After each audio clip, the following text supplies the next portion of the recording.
Hello, I'm Dr. Atkin, chiropractor and master herbalist in Holly Springs, North Carolina, and today we're going to talk about my favorite subject, kids and chiropractic.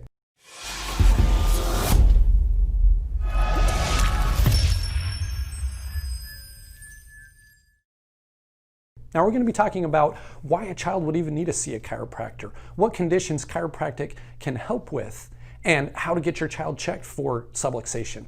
Now this is going to be a little bit of a longer video. It might be about 7 or 8 minutes, but I want you to hang with me. This video is designed for parents that are really looking for answers in a way that they may have never seen before. And I want to introduce chiropractic as a potential solution for that. So hang with me for these 7 or 8 minutes. A lot of parents will come in and they'll ask, well, why would a child need to see a chiropractor? I mean, they don't get back pain, neck pain, and headaches, right? And the answer is no, usually not. In fact, even if kids did have pain, a lot of times we wouldn't even know anyway. But to understand why a kid would need to see a chiropractor, you've got to understand a little bit about what chiropractic is. And I'm not going to take a ton of time right now to talk about it. Find that in other parts of our website. But the basic idea is that the brain communicates with the rest of the body by sending healing messages down the spinal cord and out through the nerves to the rest of the body. And that's the way that the body heals. Now, if there's interference in the communication between the brain and the rest of the body, then the body can't heal and your child can't function properly. In chiropractic terms, that's known as the subluxation. It means something's causing nerve interference. Sometimes it's the spine being out of alignment, and that interference is causing a problem in the way that the body functions. Now, a child's nervous system is probably just as important, if not more important, than an adult's nervous system. And that's because, as research and psychologists tell us, those early months and years in a child's life are some of the most important developmental times. And if there's one critical stage of life that you want your nervous system working optimally, it's going to be during those early years of growth and development. Now, the next question that people ask is, well, okay, so certainly I can see how nerve interference would affect my child, but why would a kid get a subluxation? It's not like his spine's degenerating or anything like that, right? The answer is no, there's certainly no degeneration happening. But a subluxation is caused by stress, physical, emotional, and nutritional stress. So let's start with physical stress. And that, for most people, begins the day that they're born. Now, 50, 100 years ago, there wasn't a whole lot of intervention during the birth and the labor process. But nowadays, it's almost, like a surgery every time, where the baby's either being pulled out with tongues, sucked out with a vacuum, or maybe it turns into a C-section surgical process where the baby's head gets whipped out. In many cases, the doctor has to actually grab onto that baby's head and pull him out. The doctor learns how to kind of twist and turn things, dip the shoulder properly, and because the bones in those necks are not fully developed, lots of problems can result. So take, for example, how much does a baby weigh, right? Maybe 7, 8, 9 pounds, something like that. So let's say I deliver your child, and I grab that, and then to hand you your baby, I palm your baby by the head, and I gently hand him over to you, smiling and saying, here's your precious little baby. First of all, you knock me out, right? But when you think about it, how much pressure is on that baby's head? 7, 8, 9 pounds maybe, right? The research shows that the average amount of force when a doctor has to engage a baby's head to pull that baby out is 90 pounds. Now, you're capable of pulling something at 90 pounds. You might have to kind of stick your leg up on the chair in front of you to really kind of get some a good base and good traction, but you can pull 90 pounds. That's the average amount of force that a doctor has to use to pull a child out.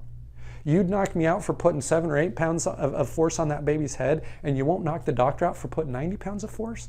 Now, I'm not trying to make a villain out of the doctors. They love your children. They do the very best that they can. But can you see how 90 pounds of force might cause some misalignment right in that very first vertebrae in your baby's neck, the atlas, which is right next to the brainstem, putting pressure on that brainstem. And then all of a sudden that baby can't turn his head as far to one direction, which means he can't nurse properly.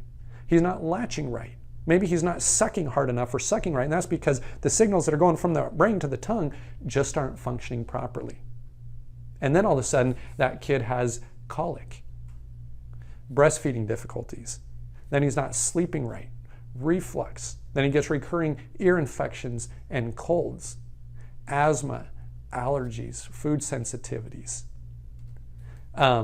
That leads into early signs of autism, and nowadays we got 1 in 38 children with autism.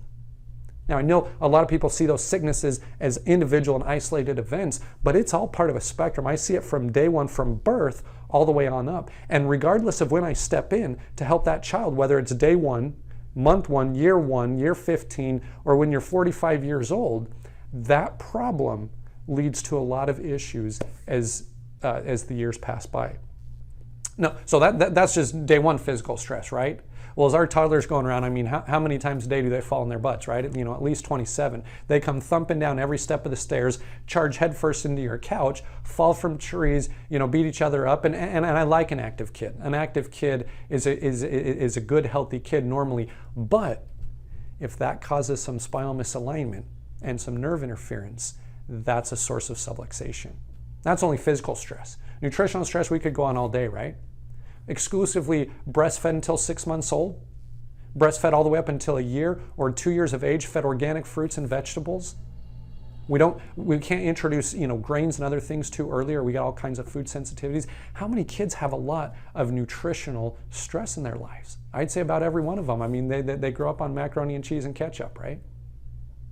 What about mentally and emotionally? Not going to go into too much detail here, but kids absorb everything in their environment. Our stressful, hectic lives have an impact on them. So physical, emotional, nutritional stress absolutely can cause subluxation in your child. Now, does that mean that every child's subluxated? No. But I think a lot of them are. And I think that's what's causing a lot of the problems that we've been discussing. In fact, we have kids coming in, whether they're coming in due to birth stress, breastfeeding difficulties, sleeping problems, colic, reflux, allergies, asthma, food sensitivities, scoliosis, bedwetting, sensory and developmental disorders such as ADD, ADHD, autism, dyslexia. That list can go on and on. Now you start looking at that list and you think, wow, this dude thinks he can cure just about everything. But I don't treat a single one of those conditions. All I look at is to see if there's interference in your child's nervous system, and if there is, and if I remove it, then that child's body functions better. And then it's able to heal itself from these various things that we've discussed. In fact, a lot of parents will take their otherwise completely, you know, healthy children that have had some sports injuries and bring them into the office. Lots of benefits can be seen from chiropractic care. Now, how's a child adjusted? Maybe you've been adjusted before and you're thinking, wow, I wouldn't want that snap, crackle, pop happening to my child. But a child is adjusted very differently. In fact, in an infant, I don't use any more force than what you can comfortably place on the outside of your eyelid before it becomes uncomfortable. The idea is the same. Removing nerve interference, whether it be from an adult or the child, that's the goal. But the way that a child is adjusted is so different. That's why it's so important that you see a chiropractor who not only has the experience, but the training. And that's where we've received extensive training and certification through the International Chiropractic Pediatric Association, where we're specialized in the chiropractic care of pregnant women, infants, and children.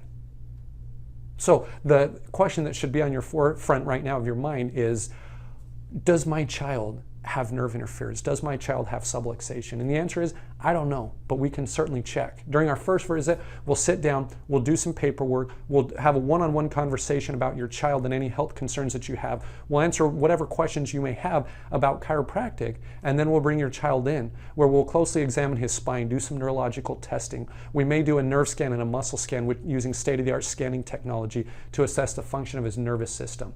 Some posture, range of motion. And during that first visit, we'll find out all kinds of things. And I'll be able to put a report together so that the second time you come in, we'll sit down, look at the results, talk to you about what our recommendations are, and then your child will get his first adjustment. And everything will be different after that. We have a very family-friendly office. You're going to love it here. Give us a call. Visit our website. Click on the link below. Can't wait to see you soon.